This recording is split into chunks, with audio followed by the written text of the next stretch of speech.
നരേന്ദ്രമോദി അത്ര പുണ്യവാനാണോ? അദ്ദേഹം ഗുജറാത്തിലെ മുഖ്യമന്ത്രിയായിരിക്കുമ്പോൾ ഞാൻ മഹാരാഷ്ട്രയിൽ പ്രചാരകനാണ്. അന്ന് ഗുജറാത്ത് കലാപം നടക്കുന്നു.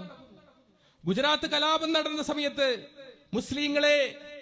മുസ്ലിം സഹോദരന്മാരെ സഹോദരിമാരെ ചുട്ടുചാമ്പലാക്കിയ സ്വയം സേവകർക്ക് അന്തേരി കാര്യാലയത്തിൽ സ്വീകരണം കൊടുത്തവരിൽ ഞാനും ഉണ്ടായിരുന്നു.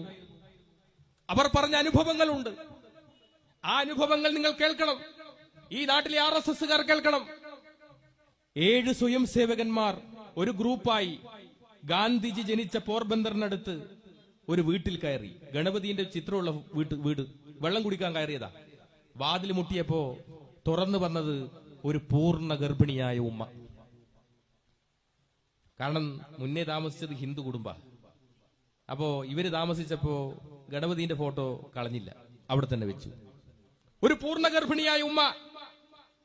വെള്ളം വേണമെന്ന് പറഞ്ഞു സ്വയം സേവകന്മാർ. ഈ ഉമ്മ പൂർണ്ണ ഗർഭിണിയല്ലേ, പതുക്കെ നടന്ന് അടുക്കളയിൽ ചെന്ന് ഒരു വലിയൊരു പ്ലേറ്റിൽ 7 ഗ്ലാസ് വെള്ളവുമായി തിരിച്ചു വരുമ്പോ ഈ സ്വയം സേവകർക്ക് ഒരു ഫോൺ കോൾ. എന്താ ഫോൺ കോൾ? സ്ത്രീകളെയും കുട്ടികളെയും കണ്ടാൽ വെറുതെ വിടാൻ പാടില്ല. ആ ഉമ്മയുടെ കയ്യിൽ നിന്ന് വെള്ളം വാങ്ങി കുടിച്ച് ആ പൂർണ്ണ ഗർഭിണിയായ ഉമ്മയെ ഇവർ കസേരയിൽ കെട്ടിയിട്ടു. എന്നിട്ട് കൊണ്ടുവന്ന ത്രിശൂലമെടുത്ത് ആ പൂർണ്ണ ഗർഭിണിയുടെ നിറവയറിലേക്ക് ഇങ്ങനെ കുത്തിയിറക്കി ഒരു തിരിതിരിച്ച് പുറത്തേക്കെടുത്തു.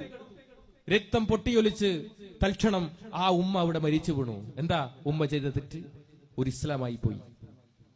ആ ത്രിശൂലത്തിന്റെ മുനമ്പിൽ ആ ഉമ്മയ്ക്ക് ജനിക്കാൻ പോകുന്ന കുട്ടിയുടെ ഭ്രൂണമുണ്ടായിരുന്നു. മറ്റൊരു വീട്ടിൽ കടന്നു ചെന്നപ്പോ അവിടെ ഒരു ഉമ്മ മുറ്റമടിക്കുന്നു. 4 കുട്ടികളും ചുറ്റും കളിക്കുന്നു. വന്ദേ മാതരവും ഓം കാളിയും വിളിച്ചു വരുന്ന ഈ കലാപകാരികളെ കണ്ട് ഈ കുട്ടികൾ അകത്ത് കട്ടിലിനടിയിൽ പോയി ഒളിച്ചു. തട്ടം മാറ്റി തലമുടി പിടിച്ച് വലിച്ചടിച്ച് ഈ ഉമ്മയെ ഒരു റൂമിൽ കൊണ്ടുപോയി പൂട്ടിയിട്ടു. ഈ കട്ടിലിനടിയിൽ കിടക്കുന്ന 4 കുട്ടികളെയും ഇവർ കഴുത്തിന് പിടിച്ച് പുറത്തേക്കെടുത്തു. അതിലൊരു കുട്ടി മാത്രം നിലവിളിക്കുന്നില്ല, പൊട്ടിക്കരയുന്നില്ല. എന്താ കാരണം?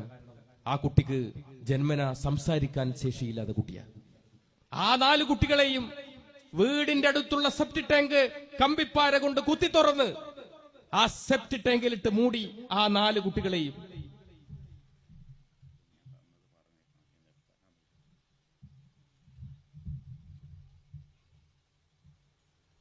ഇവിടെ ഇപ്പൊ എഴുതി തന്നത് ഞാൻ വായിക്കാം. സുബഹി